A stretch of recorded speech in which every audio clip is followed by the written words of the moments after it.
Coming up on this special Game Day Week edition episode of Once a Duck. Dan Lanning seems to be like hyper aware of what's going to pop.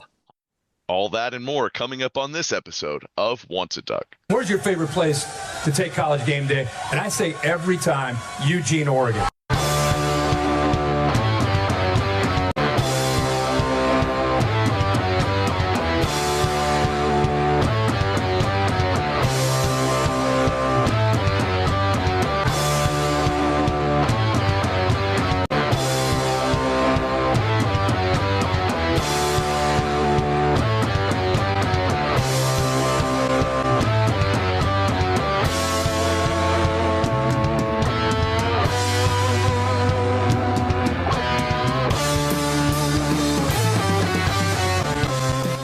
Welcome back, folks. It is time for a College GameDay Week edition of the Once a Duck podcast. I am Sam Schmidt with me here, as always, the one, the only, the thirsty, Nick Cody. Nick, how you doing, buddy? I'm staying hydrated out here, Sam. I know you are too. It's going to be a great week for Oregon football, a great week for football in general, and it was a good week to have a bye week from not only football but our podcast, because it's a little bit of a good time to taper those Penn State reactions. We'll talk about it. But first, guys, if you aren't already following us on the socials, at Once a Duck is where you can find the show. At Samuel101TS is where you can find my co-host, Sam Schmidt. And at Nick R. Cody is where you can find me always. So, guys, I had a great bye week. I don't know about you, but I know someone who didn't, and that was Penn State during our bye week. Going down, losing to UCLA. First of all, we got to talk about that Penn State game and our experiences watching it. Sam, what was it like for you? I mean, it was a classic game day experience from home. I got to tell you, this was the first game of the season that was, a classic evening game. You got to hang out all day, wait for this one to come up and happen. And boy, oh boy, was it so worth it. I'm telling you, I did the most with that Saturday, had a good time, went to the farmer's market, picked up some things for dinner. But by the time it was kickoff, steak sandwiches were ready, the white jersey was on, and we were having a good time. That was a fun football game, 3-3 at halftime. I know my fingernails were basically down to nothing by then. You can only imagine what happened afterwards, but it was an absolute blast to watch the Oregon Ducks not just get a big win, but get a big win in some very, very difficult circumstances. Nick, would love to hear your experience with this one. I wish mine was as enjoyable, because while it started at home, I had to get to a comedy show down at a place called The Dock here in Seattle, Fremont area, for those of you that know. And it's at a bar. So we had a comedy show that I believe was scheduled for 8 or 9 o'clock that got pushed back until way after the overtime game, thankfully.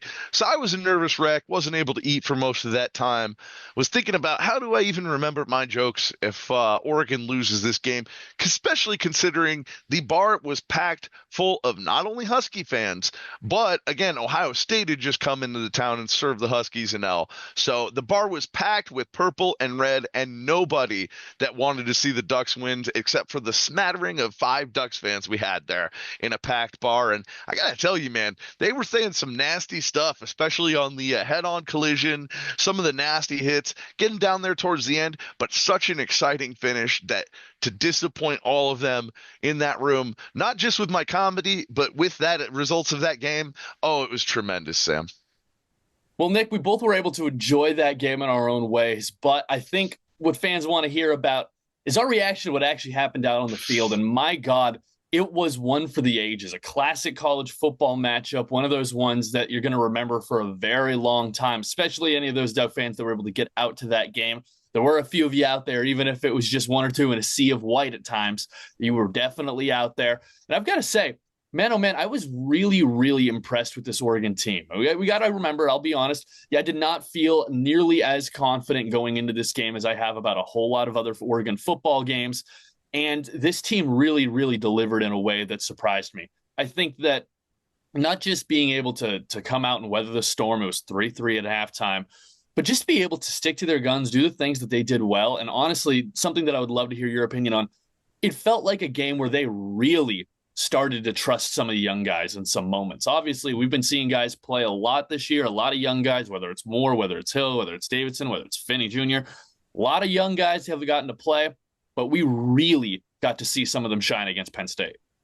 Well, and I think the big thing that especially the Ducks versus them highlighted was that moment between Hill Jr. and Kenyon, where you're just like, yeah, everybody's calling it a pass the torch moment. No, it's more like one of those full speed baton relay handoffs, because that's the speed and the kind of the level of just absolute track-like precision, perfect for this episode that we get to talk about, because yeah, you're getting to see these guys come out and in full stride, coming in with guys that look nothing like true freshmen used to look like back in my day.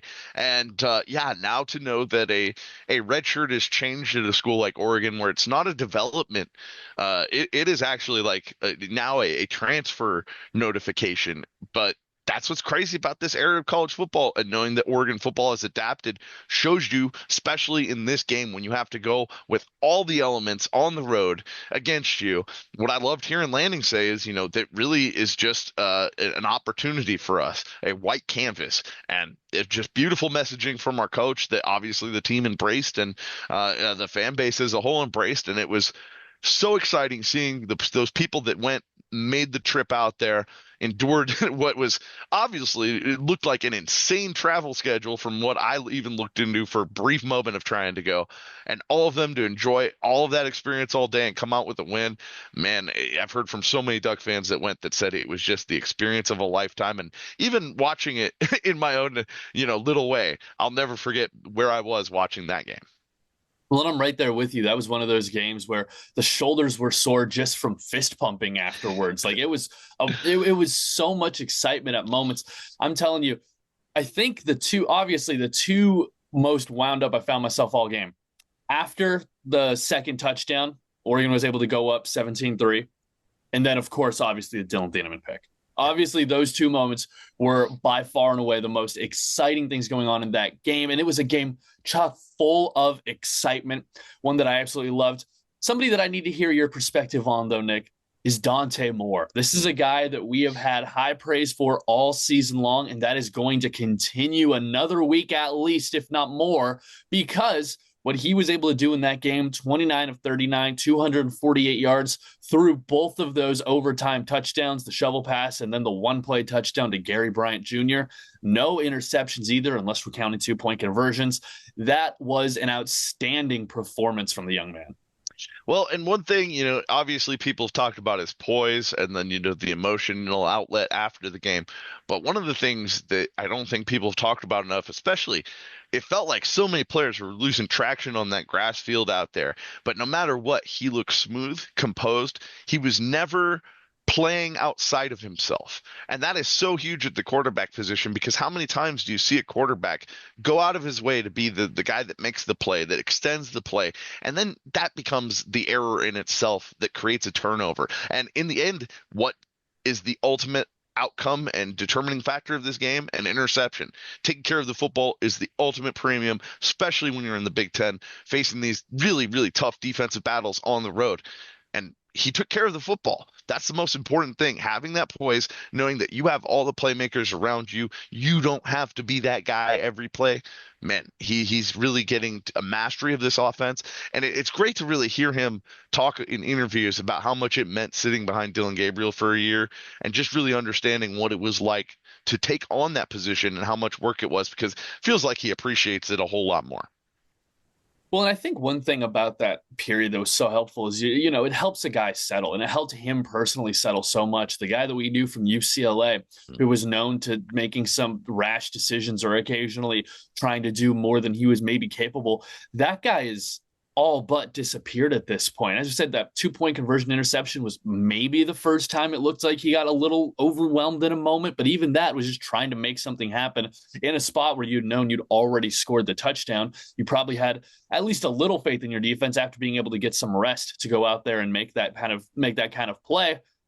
I was really, really impressed, though, with him, not just throwing, but on the ground as well. The way he was willing to take advantage of space, the way he was willing to take advantage of opportunities. 10 rushes for only 35 yards, but they were often big yards he was picking up. They were big moments, a couple of big first downs. He rushed for the fourth down pickup in overtime that was obviously absolutely necessary.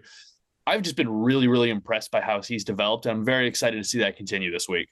Yeah, and then again, huge reason that we're able to go out there and trust our offense to go for it on fourth down 7 times and pick up 5 of those. You need the right quarterback, and obviously helps with the running backs we have in the backfield there. But right now, yeah, the Oregon offense felt like it was clicking. And again, great time to have a bye week too, because as you saw, Penn State, it took it out of them. And having to go on the road, after that, I can't imagine what kind of game that would have been if Oregon, in the last week ended up having to go on the road across the country after such an emotional game with so much on the line in front of, 111,000 people. It's just, it's hard to even imagine that in the games I've experienced. It's hard to even fathom what that's like when I had LSU at Jerry World, So to be able to overcome all that and come out with a win, no matter how Penn State plays from here on out, you got to pat yourself on the back for it. And it's giving the team a bunch of opportunities to learn how to fix a lot of mistakes. Well, and that's huge because I don't think there's anybody who watched this game for Oregon and thought it was perfect. They came out of it and got a big win, but also it wasn't perfect. There were a lot of things that could be improved upon. Before we get into all of those, there is a conversation that I've been wanting to have with you since that game, and it's one that I've been really excited about, and it's one that people have had a little bit, but I need to hear your perspective on it. Oregon did something very unique with their snap count in this game. Yeah. They did something very unique in terms of dealing with the noise. From what it seemed like from my perspective, it looked as if the guard was checking in with Dante, waiting to see when he was ready. He would notify the center, and then the timing was based off that. But former offensive lineman, tell us everything you were seeing that group working on and doing in that game. Well, there's a lot of ways you can do a silent count. And, back in my days at Oregon, we just put so much on the center and you had to have a really flexible guy. And so, Hronis Grasu, congrats, going in with Marcus Mariota into the Oregon Athletics Hall of Fame this term, just announced this week.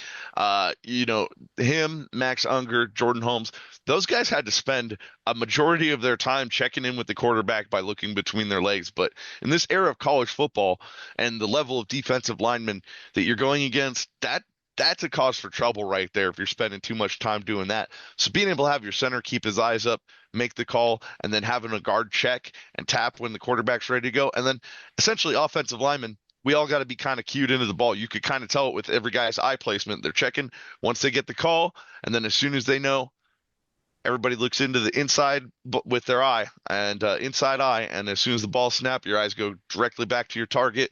And it's a lot of fun as former offensive lineman to be able to go back and watch those plays because you can misread some of those things. It's not just an advantage towards your offense, but defensive cues that they can't get from watching normal home film. It's a lot different with the offensive lineman. It isn't looking at directly where he's going to be blocking that play. He's keeping an eye inside on the ball. So there was a lot about that. I really liked that they were in unison and in sync. And even though Oregon had more penalties than Penn State, given the circumstances, knowing it wasn't a fest of false starts like you would expect in a Penn State whiteout, that was fantastic to see. Well, I completely agree with you. I was really, really impressed with this Oregon team. In fact, a buddy of mine who happened to go to Penn State, he was telling me, hey, it's going to be one of those problems. It's going to be doing it. It's going to be loud. It's going to be a lot of false starts. And I told him, hey, if you guys force more on Oregon than Oregon caused Ohio State last year, I'll pay you out whatever you want. Whatever you want, you can have it. And guess who didn't have to pay anything? and Oregon's been great for years at obviously simulating crowd noise. We've had to do it for our own defense back in my day, but even imagine with the 2-point Mo, they're going to have some way to make that sound even worse than Penn State and Autzen combined. So again, once you train in it, once you have, confidence in the system to combat it. But in my day, it was a lot of just trust in that center. We put so much on our centers that looking back now, you're like, oh yeah, that's why. And we made life really, really difficult for the center position when this system is a lot more closer to what you get in the NFL in those loud road games. One more thing that I had to say about this offensive line that I was so impressed about. Well, 2 things. 1 tackle for loss, 0 sacks. Yeah. Against a Penn State front that is up there with the best you will see in the nation at any time. Overall, I was just really impressed with that group as a whole, with how they handled the situation and then how they played in it. Yeah, the defensive interior for both of these teams was intense. That's how you get a 3-3 first half. Just watching the defensive tackle play from both teams, especially, like this is what you want to coach your defensive tackles up to do: create havoc, make sure multiple blockers have to engage you. Be a problem up front. And there were times that guys were still secure in blocks, even though they weren't gaining any yardage. They were having to essentially win with a stalemate, which, as offensive line, you'll take it. If it's not a tackle for a loss, if your guy isn't getting off free, man, maybe you don't need to necessarily move him every play, but you need to be in the way of him and your ball carrier. So did a great job up front on that. Well, let's flip it to the other side of the line really quick, talk about this D-line, because honestly, very, very impressed from what Oregon was able to do. We talked about, hey, 1 tackle for loss, 0 sacks for Penn State. Oregon was able to get 5 tackles for loss and 2 sacks in this ball game. Somebody who I think Oregon fans have been waiting to see have some big moments, who did in this past game, Bear Alexander. He looked the best he's looked all season in this ball game. Whether it's him, whether it's Amari Washington, whether it's any of the guys on the edge, what were you noticing from this D-line this past game? I mean, and then Tuioti too. This is another coming out part. I mean, he's always been reliable, but it felt like this game, especially, he was in there a lot. And then obviously Bryce Betcher, 12 total tackles, and that only you're able to keep your linebackers free if your defensive front is playing as well as they were. Again, a lot of the same things I was seeing there. Only negative is we still, for some reason, struggle against the run, and especially letting Penn State go 3 for 3 on 4th down. That's a little bit concerning and frustrating there. But again, we have the depth, we have the ability to go out there and outlast teams. And when that comes to the fourth quarter, man, it would be really scary to be a quarterback on the opposing side, knowing, oh, Oregon can just roll defensive linemen in here all day at all positions, and my guys are probably getting banged up, getting worn down at this point. Yeah, it's wild to imagine. I remember having to go as a senior against DeForest and Eric Armstead as backups, and just being like, how am I supposed to get through practices? So I can only imagine that with the both sides, offensive and defensive line, we haven't practiced. Like, that really prepared us in this game and had helped us outlast Penn State. Well, and you mentioned those 4th downs. One thing that I think is important to remember, I'm taking a peek at it now, making sure it's correct, but I believe all of those 4th down pickups came on the final drive of regulation for Penn State, which was it was a heck of a drive. 15 plays, 62 yards, 6 minutes and 37 seconds off the clock. And really, by the time they passed midfield on that drive, it required 2 Ducks to bring down 1 Nittany Lion, and they were still picking up an extra 3 with it. And I think that was the thing that was maybe most frustrating watching that fourth quarter for Oregon fans, is the fact that laying your hands on the guy wasn't nearly enough. They were still falling forward, picking up 3 or 4 or 5 extra yards with every play, it seemed like. And really, that last drive obviously just took such a toll on Oregon. You saw it in the overtime period. They really needed the offense to have those back-to-back drives to end the first overtime and start the second overtime to be in a position to go make the game-winning play they did. Speaking of that game-winning play, Dylan Thieneman showing up in a way that we knew he was capable all season long. People called him one of the best single-high safeties in college football last season. And this season, what he's been able to do with Oregon has been a variety of things, been placed in a variety of positions. What he was able to do there was fantastic, Nick. What did you see specifically on that last play? We know that Oregon was saying, or it came out in the Ducks versus them, that they did something a little different defensively on that play than they had done all game. What were we seeing there? I mean, right. Obviously, it was a clear adjustment that, Penn State had been setting up that play. It seemed like a few times during the game, and Oregon at least was telling their guys what to look for. And man, especially seeing it happen in live, it is one of those plays that, for especially anybody that's played NCAA football or Madden, you just know when you think you have that open play because you've set it up, you've been running the play to set it up, but the defender is one step ahead of you and you just didn't see him. And again, great athletic play, but yeah, if you're Drew Aller right there, you thought you were just going to, and maybe you put some more air on the ball, potential to make a play there, but you just really weren't even looking. And then even then, he would have gotten clocked as soon as he caught the ball either way. But you felt like you had it set up, and again, it was just the greatest, the angle, and you could tell that it was a great counter move, not only by the players but the coaches. Well, and that's exactly what I was about to say. Is even if he did put a little more air under that and got it over Thieneman, I think it was Finney Jr. who came over and cracked the tight end either way. Either way, he was getting hit hard there. If he comes down with the ball or not, I don't know. Thieneman didn't even make that a conversation, though. He took care of it, came down with the ball, and then we all saw the slow run back to the other side. I'm sure it was fast in real time, but the slow motion run on the Ducks versus them, coming back the other way on the field. What an amazing play that was. What a great moment that was.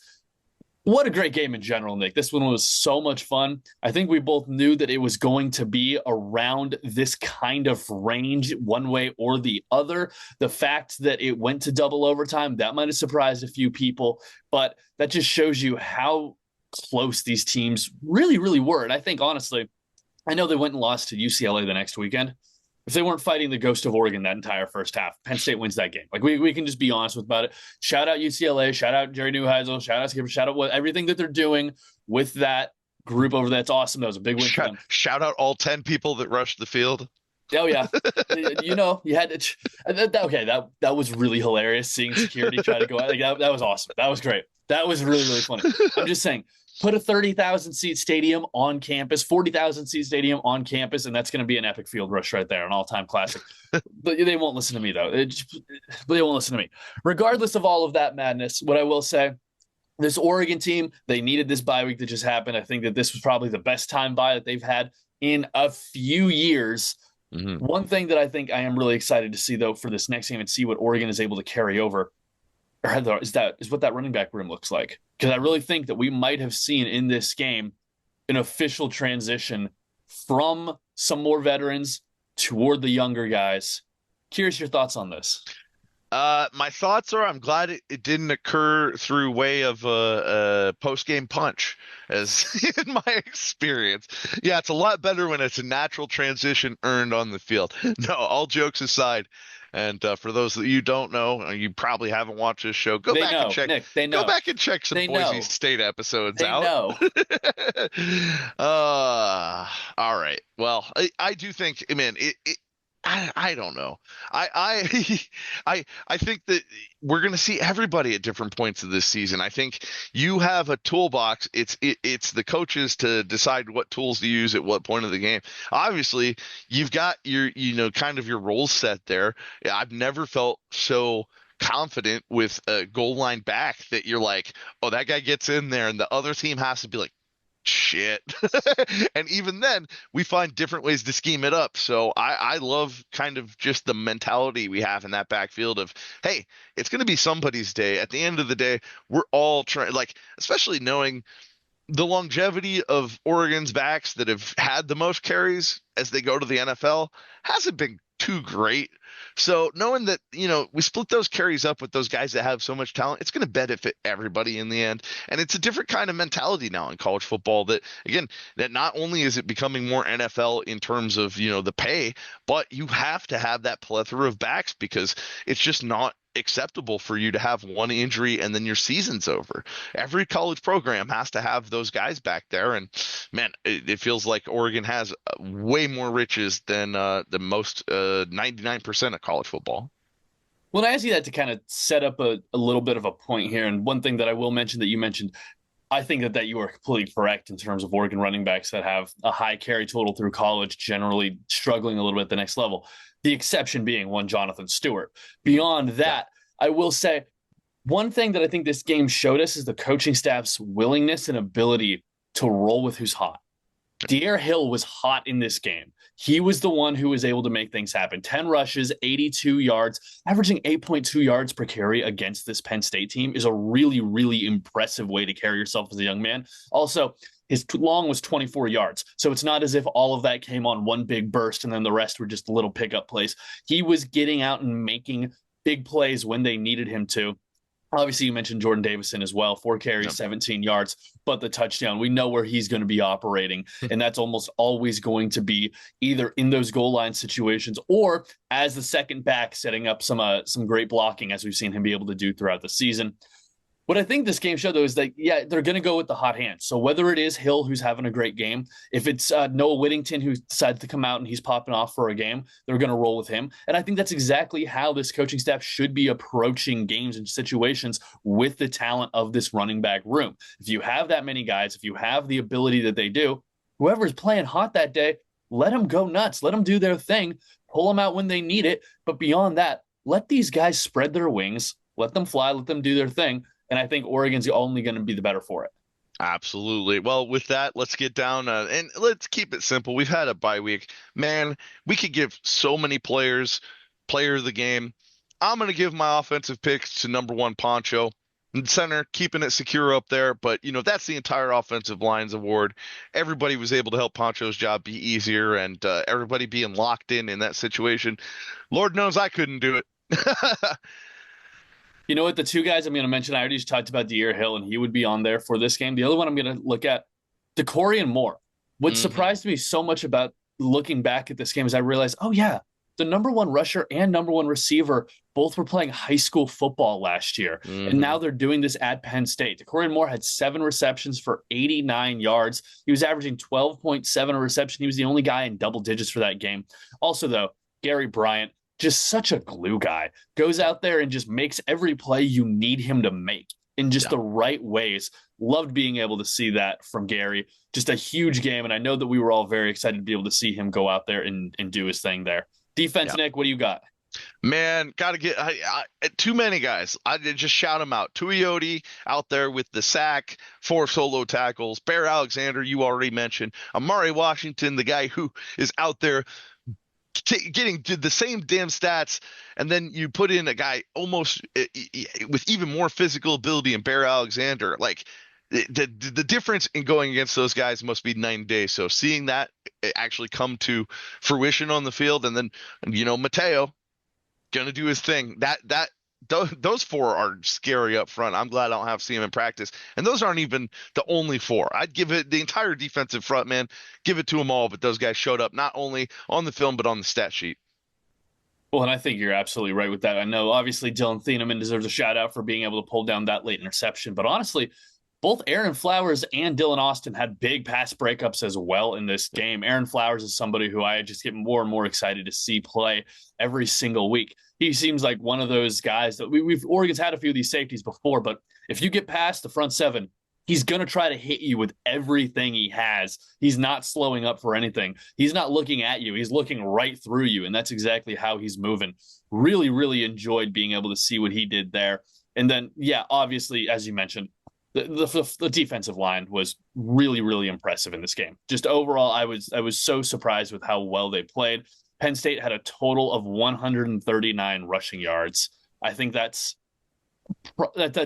better than I think I expected them to do. Really impressed by that group. Special teams wise, also, Atticus Sappington, he missed a deep one, hit everything else he needed to. Yep. That's all you need. Make the ones you're supposed to make, and everything else is cake. Yeah, that's again, going to see him. And then you just overall the special teams units not having any breakdowns in specific that I can remember. That's huge. You're going on the road, and those are where the cracks will show up in those big games where you prepare so hard for an on the road challenge that sometimes the little things don't get taken care of. But not with this Oregon staff. I don't worry about it. Well, and that's the thing, is that the other hat tip for the game, it goes to the Oregon coaching staff. I mean, really. Dan Lanning just came out, and as you mentioned earlier, the whiteout being their white canvas is one of those things. And our guest is going to mention it here in a minute, but it seems as if every single game he puts something out there that you can just grab onto, and you go, man, that is a line right there. As the kids would say, that's a bar right there. He is absolutely nailing what he's trying to put out there. Also, Tosh Lupoy, probably one of the better defensive play calling games I've seen Oregon have in a while. I know that there have been times where we go, the talent's there, but it seems like there are mistakes. No. They were really good in this game. When mistakes happened, it's because this team was just exhausted after an absolute battle. Really impressed with what Tosh brought to the table in this game. Yeah, Dan and Tosh do be throwing some bars sometimes, they say. Well, I love it. That's an award-winning quote from our own man Sam right there. And we've got an interview coming up with an award-winning journalist who is not only that, former Oregon track athlete. You have to mention former Allen Hall resident. We got to shout out our Allen Hall guys. For sure. And again, journalism. Another person that made the great career choice to get into journalism. So it goes so well for so many of us.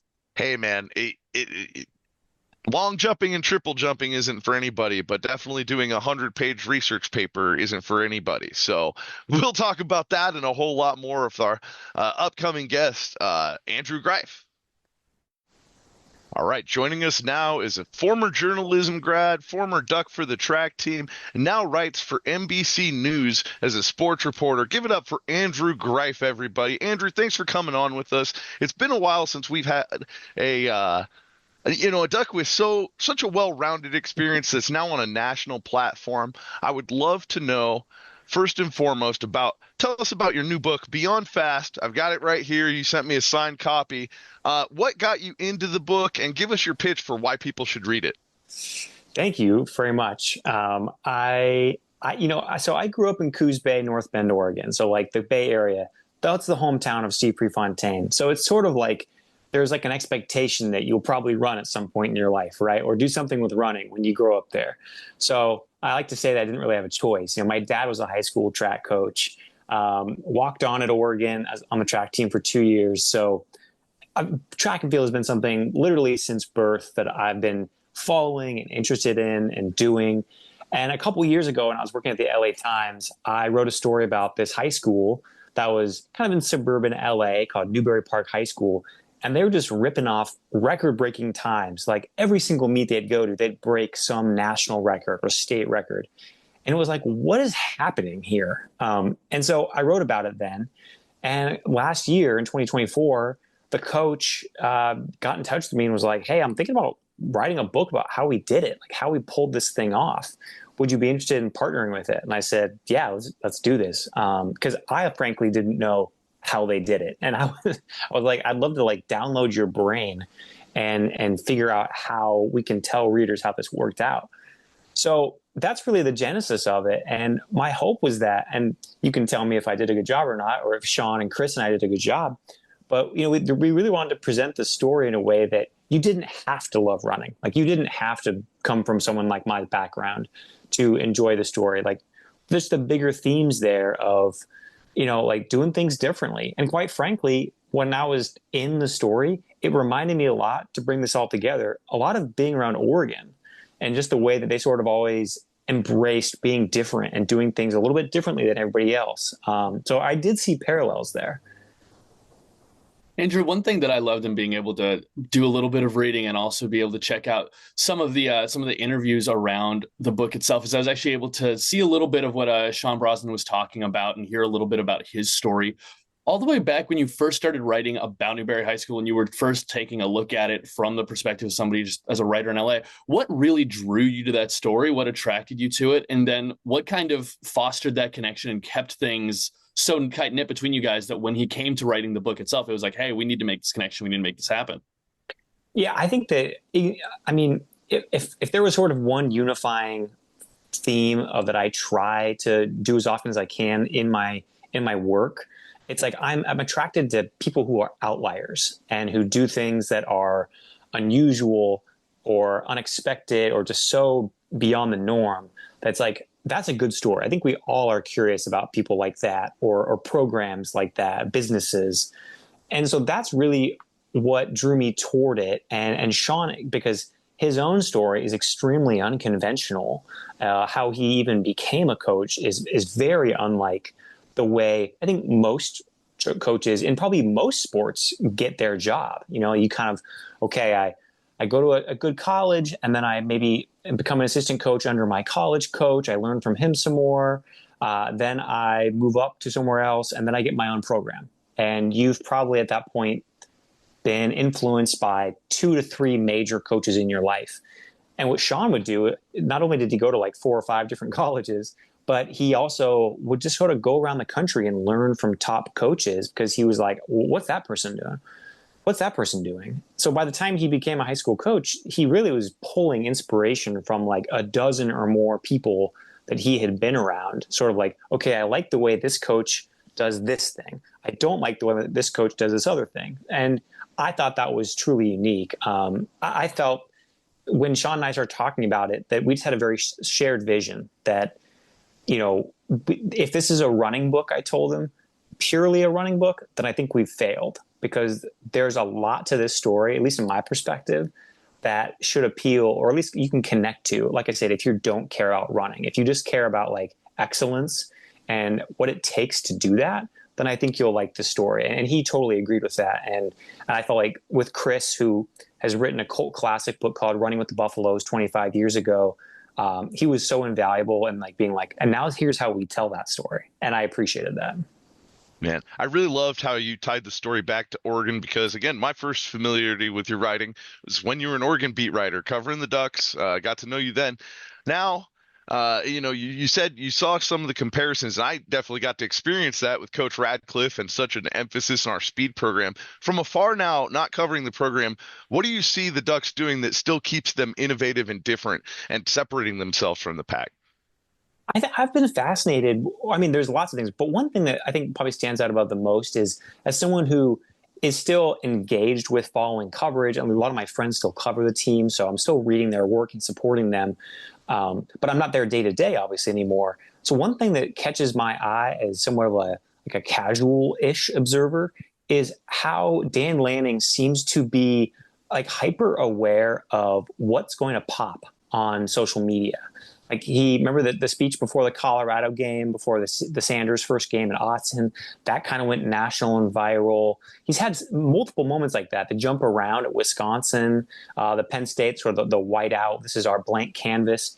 He has this ability to, I think, project to recruits clearly. That's the ultimate goal, but also fans and maybe casual fans who don't have a team but just see this thing happening and are curious about what it's all about. He has this way to project to those fans using kind of these bite-sized, very accessible clips that go viral all the time. And I just sort of wonder how he does that. I think it might be just something that's innate, but he always has a way of coming up with something that is really sticky in our attention spans. And that's hard to do, considering we get thrown so much at us on social media that it's the news cycle is faster than ever. It's like it's often I see something on Twitter on College Football Saturday, and it's like in ear, one ear, out the other. But Lanning has this way to make it stick. And that's what always other coaches I don't feel like have quite that ability. And he's very different in that way.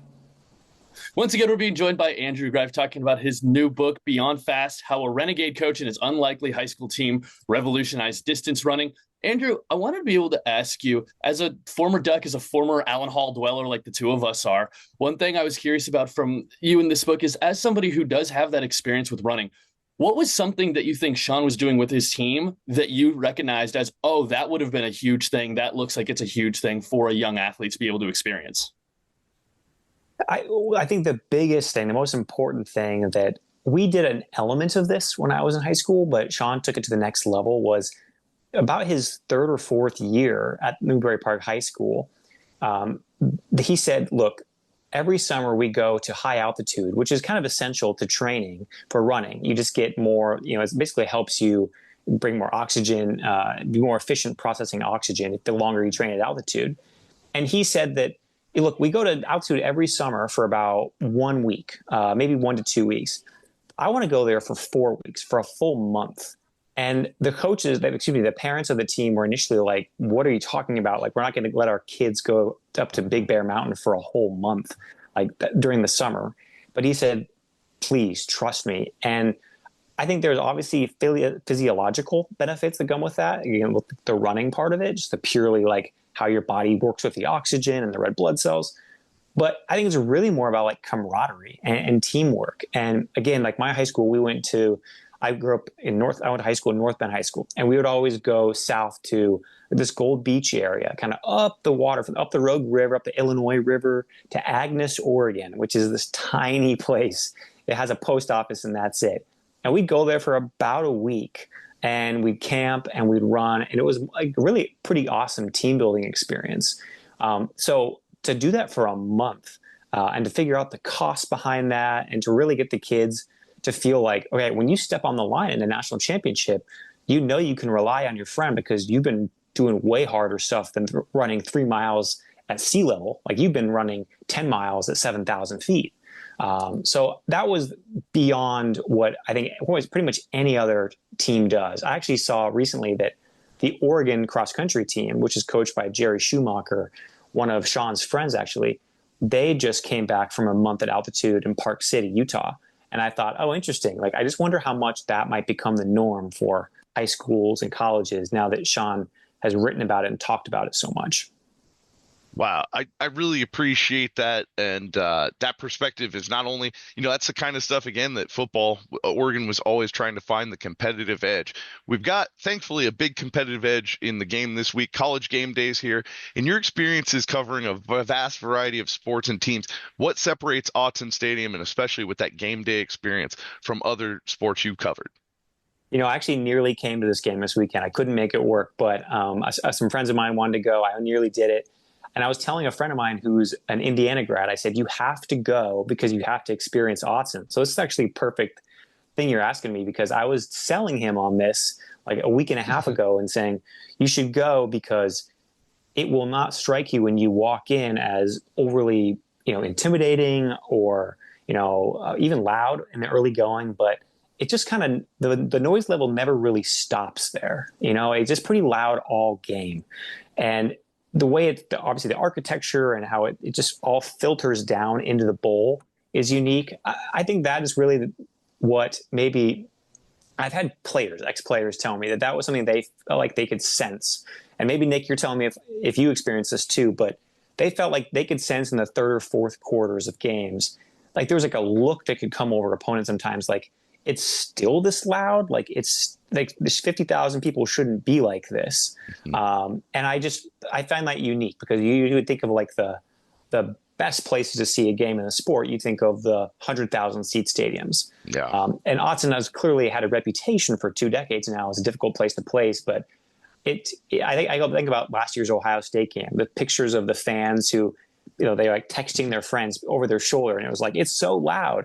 It's kind of something you have to go and experience, I think, to really understand. Folks, you can follow him on Instagram by Andrew Greif. You can also follow him on X at Andrew Greif. Andrew, one thing I want to ask you before we're able to get out of here, as somebody who was so close to the University of Oregon and then to the Oregon program, now has had an ability to kind of step back and sort of view them a little bit more from a broader perspective, somebody who covers sports nationally. What is this Oregon team doing really, really well right now from a national perspective? And what is something that you think people still aren't completely aware of that they are doing that sort of isn't as grasped by the national attention? Yeah, I mean, holistically, I think it's pretty well known now that you can actually recruit to Oregon. When I covered the team, there was a pretty big drumbeat from the coaches in the program that it was extremely difficult to recruit to Eugene, and they were sort of always recruiting with one hand tied behind their back in a way because of the distance, the geography. It's hard to get flights there. So that's one thing I think that now it's become just an expectation. Excuse me for the sirens in the background. There is an expectation that it's going to be probably a top 10 class, and that has caught on nationally. I know that people now it feeds a lot of the national expectations that begin every season. Now it's almost like, yeah, you should be a top 10 team because you're expected to reload. And in the before times when I covered the team, and even before that, I feel like there was probably an expectation more like, well, you'll probably be good, really good once every 3 years, but then you'll have to take some time to reload, bring in that class, develop them. Now with the transfer portal and the operation that Cristobal set up in terms of recruiting and Lanning has continued, it seems to be like, we just expect Oregon to be there in the conversation every single year. I think what they're maybe not so people aren't caught up with it. I think Oregon's just become a more physical school in recent years. I even when I was covering the team felt like there was always this discussion of, does Oregon have a Stanford problem? Because Stanford was that team that would always run those extremely physical lines, and Oregon would lose to them. And it was like, well, Oregon is finesse. Again, I go back to Cristobal. I think that he sort of started to set in motion this, hey, we're going to get top linemen and we're going to start building the program from the inside out. So I think there's probably still a a thought that because of the uniforms and the speed and sort of the style, that Oregon is a little more finesse. But I think if you're paying attention, you probably see them more as a team that you can go into a Penn State, you can beat an Ohio State, and you can kind of get in the trenches as good as anybody.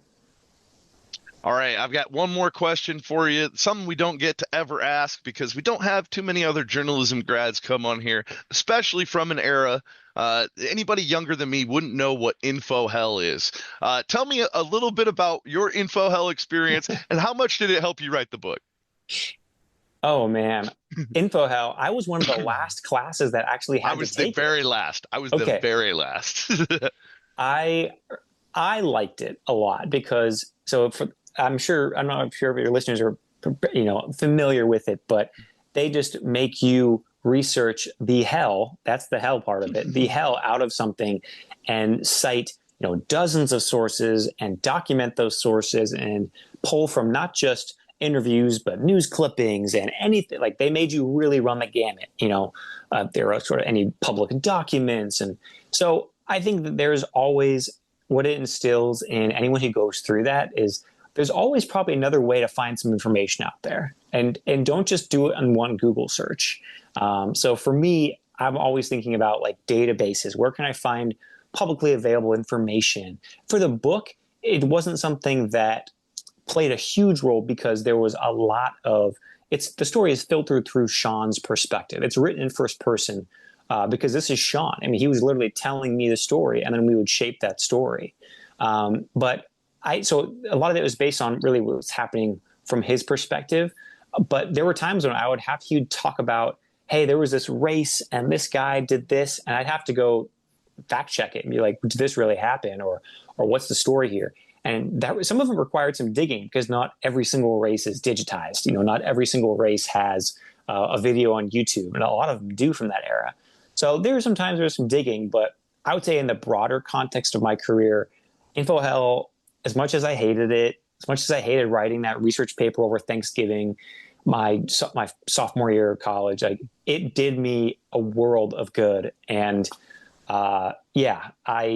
I'm better for it. And I hate saying that because it was truly a terrible experience. But, once you've been through that, you're like, okay, this is actually reporting. This is actually going out and digging up stuff. So I'm glad we can both level with the info hell experience.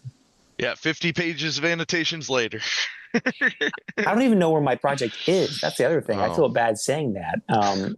But I wish I knew where I have most of my stuff from college. But yeah, I don't even remember what my project was, but I remember the experience.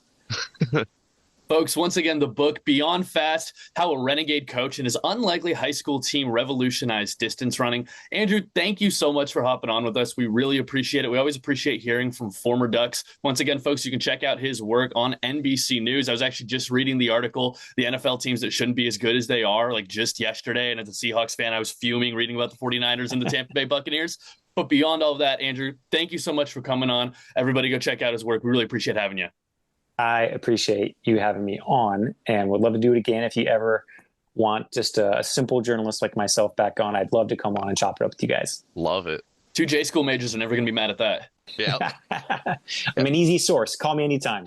Perfect. Go Ducks. Folks, once again, you can follow our last guest, Andrew Greif, on Instagram by Andrew Greif and on X at Andrew Greif. And again, go pick up the book. Nick has it right there. He's got the signed copy. I'm pretty jealous of that. I got to be honest. Beyond Fast, How a Renegade Coach and His Unlikely High School Team Revolutionized Distance Running. Guys, it really is a fascinating story reading about Sean Bronson and how he was able to take what limited track and field coaching experience he had, parlay that into learning so much from so many other coaches, and then take that all to Newberry Park High School in Southern California, turn that team around from a team that was, was not really known for being a track school, being a cross-country school, into one of those premier programs in the country. Also, something that I thought was so interesting about this, he has an Olympic runner under his belt, like Nico Young, long-distance runner. He was in the Olympics racing for the USA. He was coached by Sean. Just absolutely some incredible stuff. Go check out the book. It's well worth it. But now, Nick, we've got to talk Oregon, Indiana. This is a big game. College Game Day is in town. This is going to be a really fun atmosphere. It's going to be rocking here, and there's a good amount of red in Eugene already. This is going to be a good time. Very, very curious to hear your initial thoughts on this matchup with Indiana. Well, those Hoosiers don't get an opportunity to get out much, especially to the West Coast. So I'm going to obviously expect, again, as great as Autzen always is an experience to come and enjoy. They're going to come out and see this, especially the enthusiasm of both these teams being undefeated, top 10 matchup. And again, just there's no way to prepare for these kind of games except for just getting out there and trusting in your teammates and your preparation. So I don't know what Indiana's doing to get ready to get here, but yeah, if their fan base is already coming out in droves, that will help them only so much. And I hope it's a lot like when Ohio State came. We see a lot of pictures after the game of folks in red plugging their ears and just not ready to handle it in those third and fourth quarters for the full sustained period of the game. Because as our guest Andrew just said, there's just something different about Autzen. I love the education level of the fans and how locked in they are, and you just don't get that anywhere else. I'm glad you say that because earlier this week I put together a fun little highlight tape of Oregon versus USC from back in 2007. And one thing that was mentioned on that broadcast, just as the fans were rushing the field as USC called their last timeout, I believe it was Fox's own Petros Papadakis who gave the shout out. Oregon fans are pretty smart. They're recognizing they need to get off the field right now. And so apparently that still holds true 18 years later. Speaking of 18 years later, Nick, 18-year-olds that are making a difference for this Oregon team. One thing that I've really liked from this Indiana team, though, is that they are a group, not totally of all veterans, but they've got some good experience under their belt, including their quarterback, who's actually played at Autzen before in Fernando Mendoza. He, of course, was a member of the Cal Bears team that came here, played against Bo Nix and the Ducks back in 2023. Now a junior, 6'5", 225 pounds. He's one of the best quarterbacks in college football this year. Already thrown for 1,200 yards, 16 touchdowns, only the one interception. What have you seen at all from Mendoza, and what are you excited to be able to witness with his matchup against this Oregon defense? Yeah, the interesting thing in looking into Indiana, and again, I have not done enough research to actually, know what this team will be able to do in Autzen Stadium, but they've been pretty impressive on offense, and I think a lot of Mendoza's success is because on the outside they've got Elijah Surratt and Omar Cooper Jr., and those two guys are pretty impressive right there. Oregon's got some great receivers, but those are top of the line Big Ten athletes that can help them stretch the field, be able to get them yards, and again, just that with the coaching staff that they've assembled there in Indiana, you have a lot of continuity, and that always, when you have a group of coaches that has seen that much football at different levels, Cignetti's able to really translate that over to his players, and that's one of those situations where you know that coach is going to do everything he can to have them prepared for all the pressures that come along with traveling to Autzen Stadium and a college game day environment. Well, man, I'm glad you brought that up because we got to talk some Coach Cignetti here. Yeah. Anytime they're not playing Oregon, I'm a big Cignetti guy. He is a lot of fun. And I'll tell you what, he tells you to Google him. I'll Google him right now for you. This is a guy who is a winner, 135-37 all time as a head football coach. He served as the head football coach at IUP, a Division II school in Indiana, Pennsylvania, for a number of years. He was there from 2011 to 2016 and was recognized as one of the best at that level. Because of that, he moved up to Elon from 2017 to 2018, won the CAA Coach of the Year award in 2017. Then what did he do? Simply grabbed James Madison by the collar, dragged them up to the FBS level, and now has them as one of the best, or has them in a position where now they are one of the best teams in the entire Sun Belt. During his time at James Madison, it was so impressive the stuff he was doing. He was the Sun Belt Coach of the Year in 2023, brought so much of that success with him to Indiana, where last year, Big Ten Coach of the Year, Walter Camp Coach of the Year, Sporting News Coach of the Year, Home Depot Coach of the Year, Eddie Robinson Coach of the Year, AFCA Coach of the Year, and the AP Coach of the Year, turning around this Indiana program, one that I don't think outside of a year led by Michael Penix Jr. in 2020, anybody really ever saw as a super capable, competent college football type of team, and now they are absolutely there. And it's not just with a flashy offense. They've got a really good defensive front as well, and this is a guy who is always going to have his teams ready to play. Yeah, definitely. And then in terms of their backfield too, kind of mirrors Oregon a little bit. That doesn't seem like they have one guy, just doesn't seem like they have quite the depth. They're splitting carries mostly between Roman Hemby and Kalon Black, and combining almost to about 700 yards rushing this season so far. Their third back, Kobe Martin, sees the field less, but has 4 rushing scores. So a little bit similar to Oregon, where Davison leads us in scores with 6 or 7 touchdowns, but he's probably got the 3rd or 4th most carries on the team. So very interesting that you've got a plethora of backs there that they trust.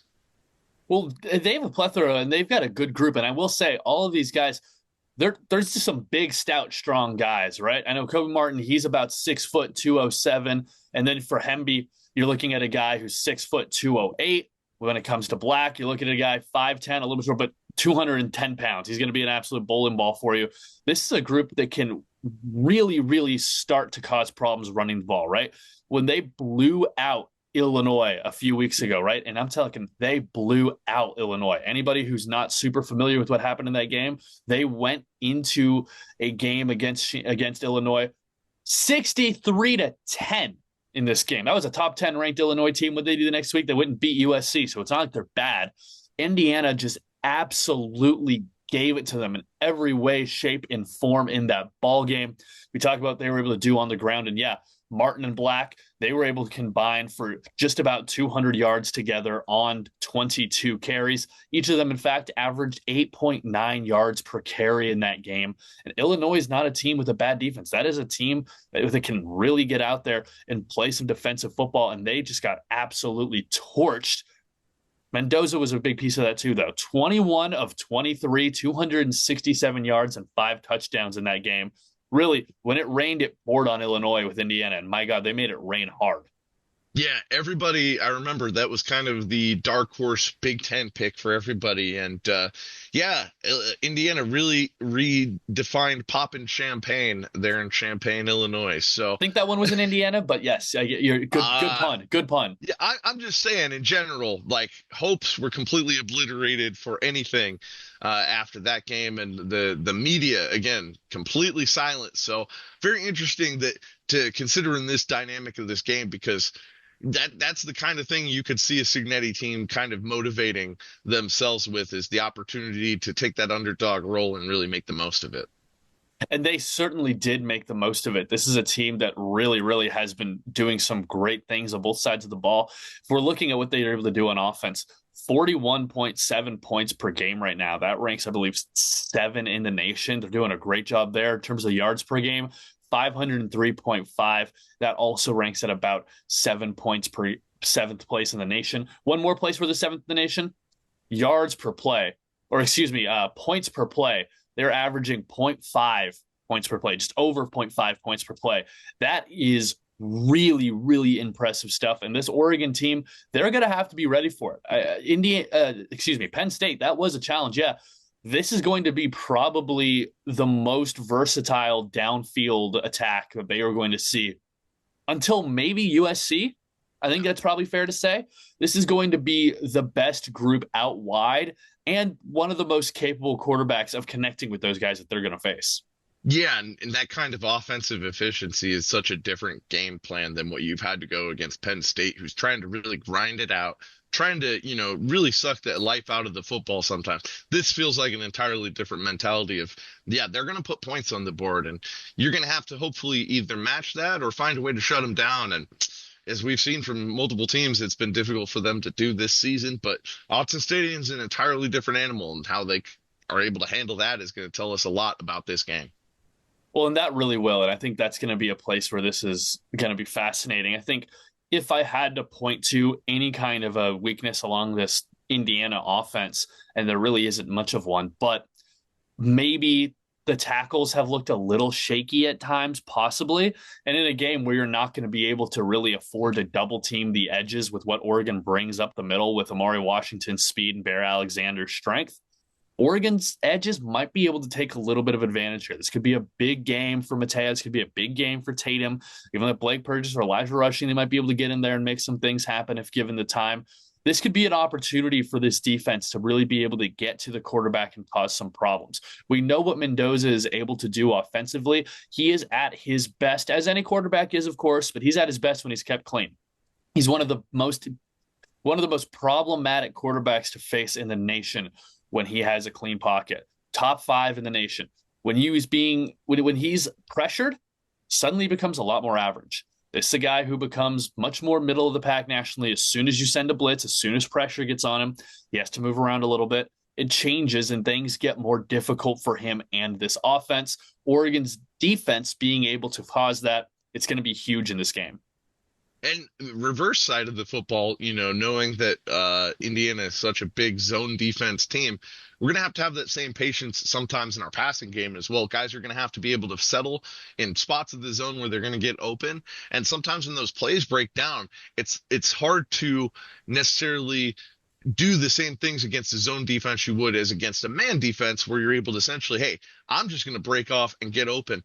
And when is in a zone, sometimes if you really don't realize somebody's settling where they are for a reason, you can make a bad decision. So that's going to be huge in terms of this game, in terms of both teams, both sides of the ball being patient with this team in general, because there's going to be a lot. And I also love on the defensive side of the football, with all that extra attention to the edge, a great time to sneak in an inside pressure there once in a while from up in the middle, because those guys are going to definitely be giving a lot of attention to our outside pass rushers. And I imagine we'll be seeing a lot of chips, the back stepping up to help in the passing game. There's going to be a lot that they're going to have to do to throw at Oregon to keep their quarterback safe. And it's great to know that we have not only the depth, but a lot of different problems we can throw at them. Well, and I think that's somewhere where Oregon's going to be able to benefit in this game. We know how they love to be able to have a blitz. We know how they love to be able to be a little exotic with it. This will be a great game for that. I would not be surprised at all to see Bryce Betcher flying through the middle a couple of times on this one. Send Mixon at him as well. Send a guy like Devin Jackson, who's got that kind of speed in there, have him be able to be a problem. I think that's a place where this Oregon team might be able to find some success in this game. Taking a look at the other side, though, Indiana does have a strong defensive line. This is a group that has some real Big Ten boys playing D-line for them. Tyreek Tucker is the junior from Norfolk, Virginia. 6'0", 298 pounds. That's a guy who's going to be able to win a whole lot of leverage battles with that kind of size right there. He's someone you're going to definitely want to look out for. Another guy on that defensive line, Rolaj Hardy, sophomore, 5'11", 225-pound linebacker. He has been able to really make some things happen for that group back there. We're keeping with the defensive line, though, which I would like to just for a moment. Another guy I think who's been really, really good with that group and has impressed me has been Kellen Wyatt, 6'2" senior, 262 pounds. Might not be the absolute biggest anchor guy, but my goodness, he has been able to make some things happen, has a sack on the season. He's been really, really solid for this Indiana team. And I'm really, really excited also to be able to see how Oregon deals with the linebacker, Isaiah Jones. This is a guy, 6'2", 230 pounds, leads the team with 3.5 sacks. And why this is interesting, you mentioned that Indiana plays a lot of zone, and they do. They're one of the heaviest leaning zone teams in the Big Ten. I believe over 70% of the time they're going to be in a zone. And one thing that is fascinating is that they love simulated pressure. They love to show it to you from all different angles and all different perspectives. But that being said, very rarely are they actually ever rushing more than 4 guys at a time, meaning that those 4 can be coming from anywhere at any point. It can be a guy like Jones who's coming through, getting in there for a big sack. It can be a guy like Hardy, who we brought up, or it could be Wyatt and Tucker, who are in there to cause problems as well. These are all guys who I think can really, really get in there and do some damage. Landino is another linebacker with 3 sacks on the season.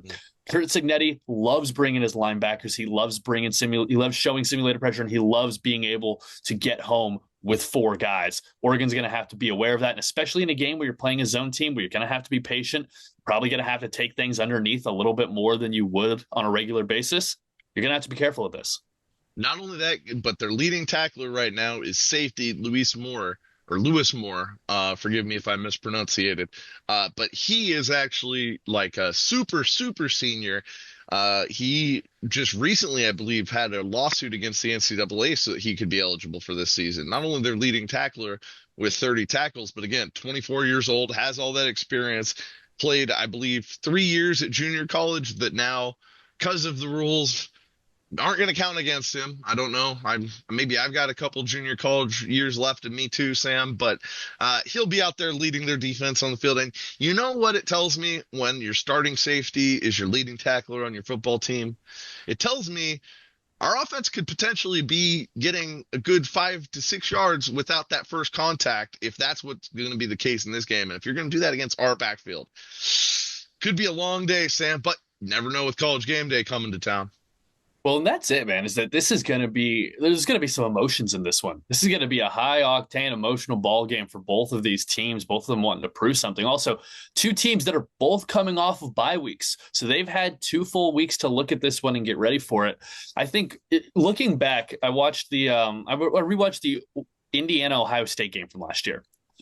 That one I thought was a very interesting game. And if you remember, Indiana came out and scored first in that ball game.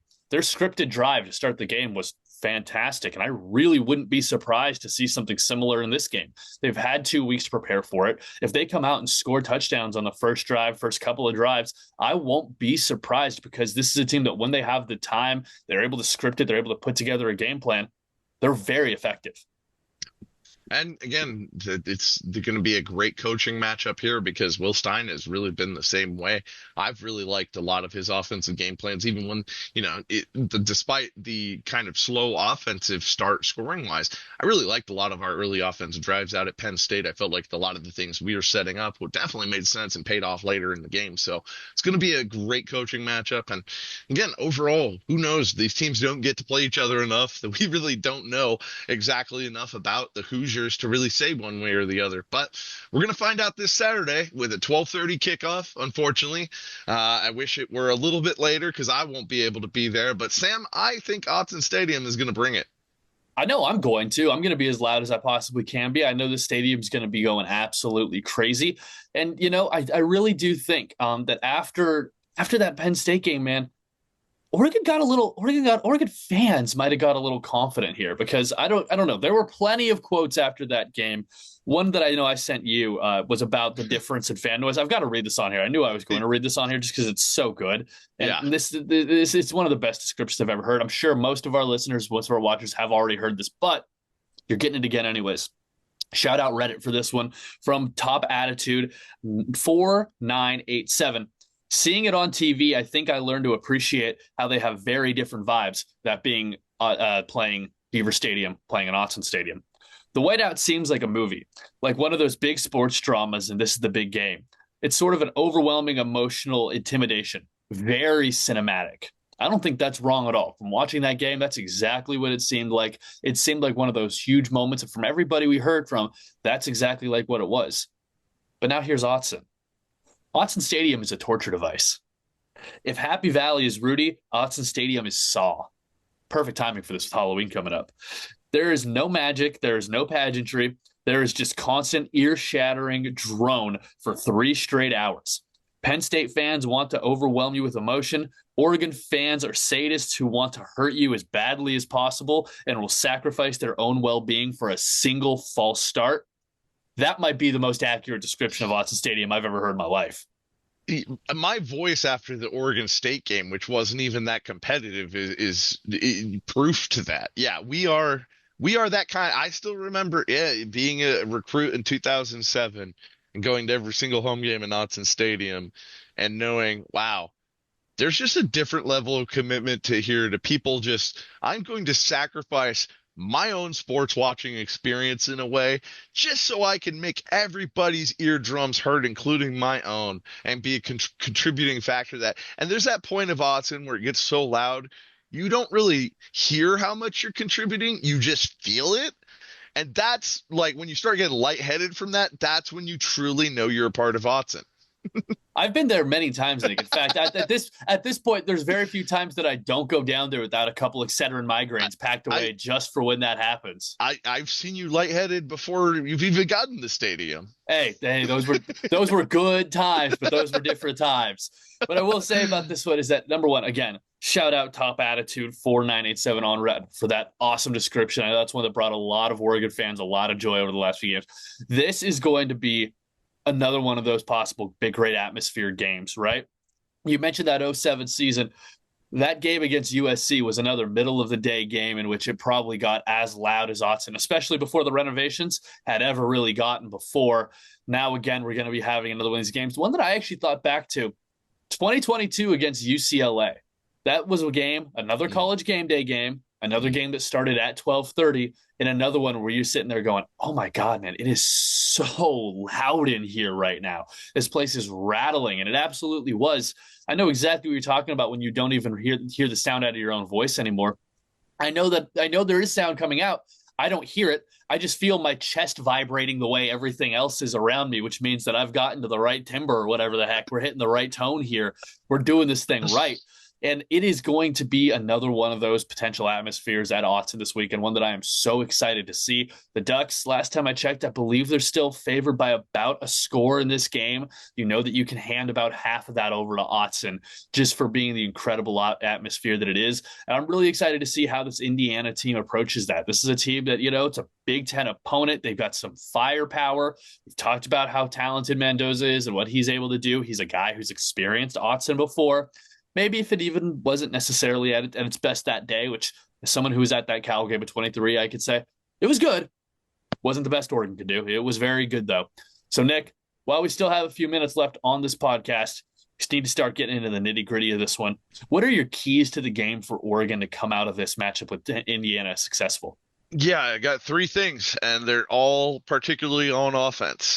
Because again, I think defensively, you're going to take your licks in this game. They're going to catch you off guard. That's just what great offense coaching will do. And probably that very first play script, you're going to learn a lot about how this game is going to go, and the way the coaches adjust on the defensive side of the ball are going to be important. But I think on the offensive side of the football, you got to take care of the football. No turnovers in this game is key because, again, when you have such an efficient scoring offense there, giving them more possessions is only going to lead to more points on the board. It's just a fact of what the stats tell you. So beyond that, keep your quarterback clean and keep the game clean. Don't be the team getting penalties. When you're in Autzen Stadium, that makes it a little bit easier because hopefully that other team is going to get a couple false starts. But in this case, no stupid penalties, nothing because the moment is too big or guys are too hyped, nothing, that you can't control. Don't get any of those silly unsportsmanlike just because of the hype of both of the teams in this game, because you see that too often in these top 10 matchups. And it's just something that I believe that this Oregon team is matured above, even though it's such a young team, because of the staff that we have in front of us. Well, and I think that is a really, really great way to put it. I think that this is a team where even the young guys, they are mature in how they approach things, whether it's Hill and Davison, whether it's Moore, whether it's these guys on defense like Finney Jr. I think really they do a very good job of being about as mature as you can be for the guys they are, for the age they are. When I was going to look at keys for this one, Nick, one thing that it really kind of stuck out to me is that the two games Indiana has lost since Curt Cignetti has been there, they were to Ohio State and they were to Notre Dame. Yeah. Both of those games were games where things got more ground and pound and got more grinded out than any of the other games that they had seen those seasons. And I think that's something that Oregon's going to want to lean into. I think if you're Oregon, a key to this game is slow it down a little bit, man. There's no reason to be going 1,000 miles an hour to this game. You talked about limiting their possessions. A great way to do that in this game is by not going too quick. Run your play. Take a moment afterwards, all right? Look over to the sideline. Figure out what you want to do. I'm not saying Oregon's going to be a full-on huddle team, but, take a moment here. Take your time. Run this ball, run this game a little bit.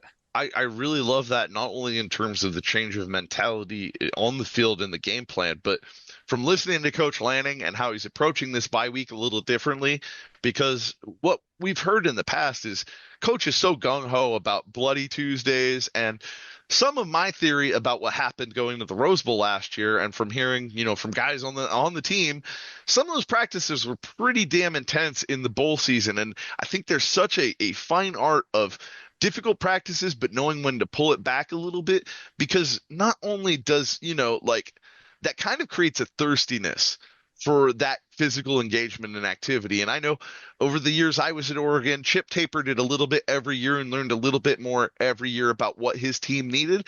And I could tell by the end, he definitely had a complete touch about when he needed to pull back, let guys and the team recover, and when we really need to step that intensity up. And it's going to be great to see how the coaching staff has learned to adjust in this off week, because again, Indiana has one too. I think that's going to matter so much. And teams don't really get to, they don't put their secrets out there. They don't talk about it. But that extra week and how you use it is so key, because you can just beat yourself up. I've been on teams that did it, and it's not, you come out that next week and sometimes you get into a game and you're just struggling to catch your breath and get back to the same point you were. If you're able to, and that complete opposite as well, maybe you come out and you're just not as physical because you've been a little bit softer in practice and had a few more walkthroughs. So there's such a finite balance there and knowing your team. But again, that's why this coaching staff and Lanning in particular, I love their message of just building this together and trusting in each other and the brotherhood, because as soon as that guy's your brother, his tendencies, the way you can kind of get him motivated and fired up, and when he needs it, when he doesn't. And that is going to be so huge in this football game.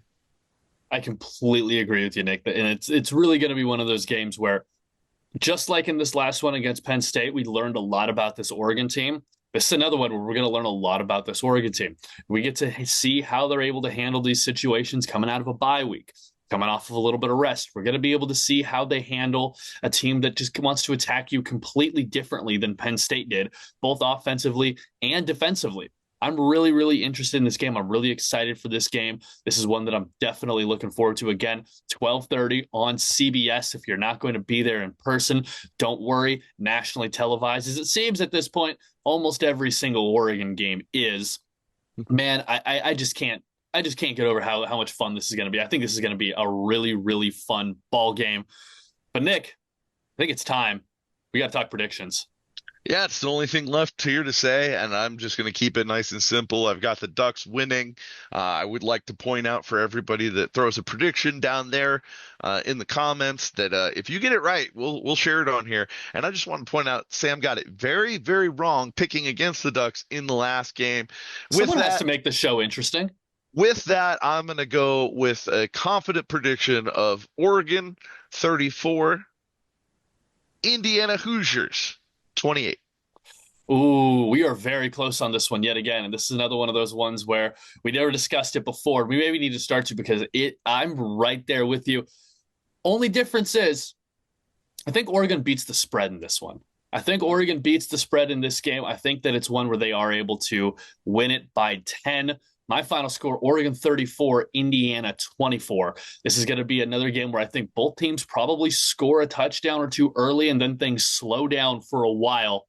Oregon's maybe able to get up 17 at some point. Indiana scores another late touchdown to bring it back to that 10-point game. It's going to be a lot of fun, though. I'm looking forward to seeing everybody at Autzen ready for it. And I might agree with you if sports gambling were legal in Washington, because then I would know the line. But I don't know the line, so I just go with it. Hey, glad to know we're always, as always, on the same page. And shout out to our guest, Andrew Greif, somebody we've been trying to get on for a while. Finally got on the same page there, and hopefully have him back again here very, very soon. Great guest. Again, go check out his book, Beyond Fast. And again, as always, like, subscribe, share with your friends. Make sure you are out there engaging with us on social media. And if you've got some great takes or some responses to some of our questions, we're more than happy to share them right here, like that Reddit post we did earlier. Well, you know what? Anytime something comes across that just so perfectly synopsizes exactly what Autzen presents, I'm going to want to bring that to the table. And I think that was just so good there.